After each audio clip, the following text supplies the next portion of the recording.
സാംസൺ അദ്ദേഹത്തിന്റെ വീട്ടിലേക്ക് എത്തിയിരിക്കുകയാണ്. അവിടെ ചരിത്രം തിരുത്തിക്കുറിച്ചിട്ടാണ് വന്ന് നിൽക്കുന്നത്. മലയാളികൾ ഒന്നടങ്കം അഭിമാനത്തോടെയാണ് താങ്കളുടെ ഈ വരവ് കാത്തിരുന്നത്. എന്താണ് മലയാളി ആരാധകരോട് പറയാനുള്ളത്? പറയാൻ വാക്കുകളില്ല.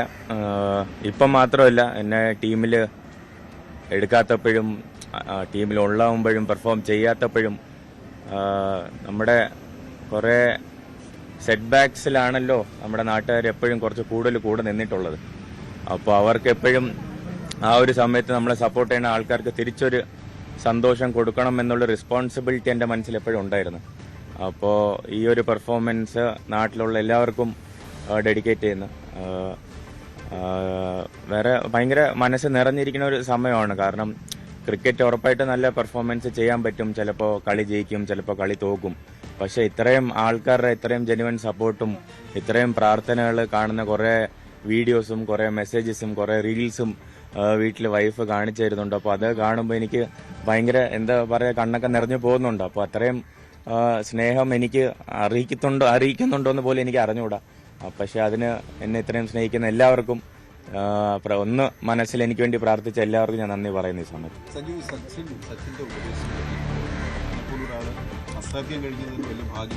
അതെ അതെ അതെ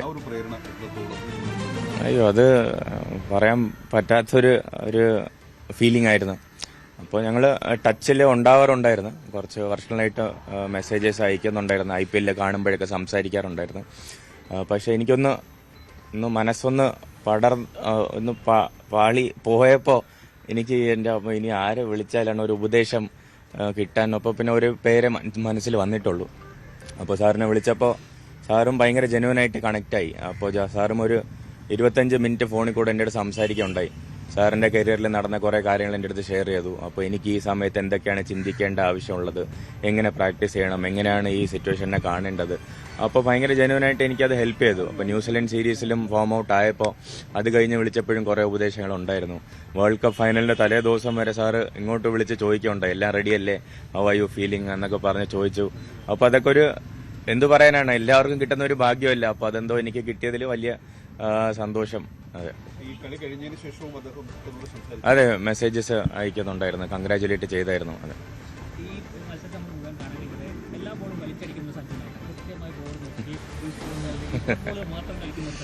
അതെ വലിച്ചടിച്ചടിച്ച് ഔട്ടായിക്കൊണ്ടിരുന്നത്. അപ്പം ഇനി വേറെ വഴിയില്ലാത്തതുകൊണ്ടാണ് കുറേ കളി വലിച്ചടിച്ച് നോക്കി. അപ്പോൾ അത് ശരിയായിട്ട് നടന്നില്ല. അപ്പോൾ നമ്മുടെ വീഴ്ചകളിൽ നിന്ന് പഠിക്കണമല്ലോ. അപ്പോൾ ഒരു 5 മാച്ച് ഇവിടെ സീരീസ് ഉണ്ടായിരുന്നപ്പോൾ എനിക്ക് നമ്മുടെ രീതി അതാണല്ലോ, നമ്മുടെ ശീലി അനുസരിച്ച് നമ്മൾ ഭയങ്കര സ്ട്രൈക്ക് റേറ്റ് കൂട്ടാൻ നോക്കി. പക്ഷെ അത് നടന്നിട്ടില്ല. അപ്പോൾ നമ്മൾ കുറച്ച് വേറെ ഗെയിം പ്ലാനോടെ ഈ വേൾഡ് കപ്പ് പ്രിപ്പയർ ചെയ്തായിരുന്നു. അതിൻ്റെ ഒരു ഇതാണ്.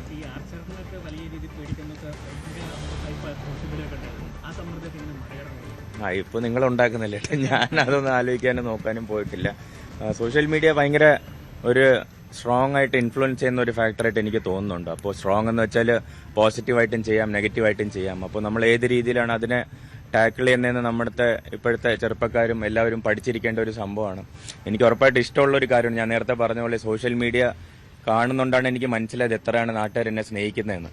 പക്ഷെ അതേപോലെ അതിൻ്റെ ഓപ്പോസിറ്റ് ഉണ്ടാവുമ്പോൾ അതൊക്കെ സഹിക്കാനുള്ളൊരു മനസ്സുണ്ടെങ്കിൽ മാത്രം സോഷ്യൽ മീഡിയയൊക്കെ ഓപ്പൺ ആക്കി വെക്കുക. അപ്പോൾ അത് അങ്ങനത്തെ ഒരു ഉപദേശമാണ് എനിക്ക് കിട്ടിയിട്ടുള്ളത്. ഞാനത് കറക്റ്റായിട്ടൊന്ന് കഴിഞ്ഞ ഒരു മാസമായിട്ട് ഫോൺ ഓഫാണ്, ആർക്കും വിളിച്ച് കിട്ടുന്നില്ല, മെസ്സേജസ് ആരും ഡെലിവർ ആവുന്നില്ല. സോഷ്യൽ മീഡിയയിൽ എൻ്റെ ടീമാണ് മാനേജ് ചെയ്യുന്നത്. അപ്പോൾ അതൊക്കെ കുറച്ച് കൺട്രോൾ ചെയ്തപ്പോൾ ഔട്ട്സൈഡ് നോയ്സെ കുറച്ച് കട്ട് ചെയ്യാൻ പറ്റി. കാരണം വേൾഡ് കപ്പ് പോലത്തെ ഇത്രയും വലിയ ഒരു സംഭവം നാട്ടിൽ നടക്കുമ്പോൾ ഭയങ്കര ഒരു ഔട്ട്സൈഡ് നോയ്സ് ഉണ്ടാവേണ്ട സമയമുണ്ട്. അപ്പോൾ അതൊക്കെ ഒന്ന് കട്ട് ചെയ്ത് ക്രിക്കറ്റിൽ ഫോക്കസ് ചെയ്തു. നാട്ടിലൊന്നുമില്ല, ഒന്ന് സമാധാനമായിട്ട് വീട്ടിൽ അച്ഛനമ്മയായിട്ടൊന്ന് 2 ദിവസം ഇരിക്കണം എന്നാണ് ആഗ്രഹം. ഇന്റർവ്യൂ കഴിഞ്ഞ് എല്ലാവരും ഒന്ന് റിലാക്സ് ചെയ്തിരുന്നെങ്കിൽ ഒന്ന് വീട്ടിൽ 2 ദിവസം സമയം കുറച്ച് മിണ്ടാതെ ഇരിക്കായിരുന്നു. നാളെ എന്തോ ടീമിന്റെ ഒരു ഇവന്റ് ഉണ്ടെന്ന് പറയണേട്ട്. നാളെ ഡൽഹിയിലൊരു നമ്മൾ വേൾഡ് കപ്പ് ജയിച്ചതിന്റെ എന്തോ ഒരു ഇവന്റ് ഇന്ന് രാത്രി ഒന്ന് കൺഫേം ആവും. അപ്പോൾ ചിലപ്പോൾ അങ്ങോട്ട് പോകേണ്ടി വരും. വലിയ സന്തോഷം. താങ്ക് യു സോ മച്ച് ഇത്രയും വലിയ സപ്പോർട്ടിന്. ഇതിനെയും കാട്ടിയും എന്ത് ആവശ്യപ്പെടാനും വലിയ സന്തോഷം. താങ്ക് യു എല്ലാവർക്കും. വലിയ താങ്ക് യു.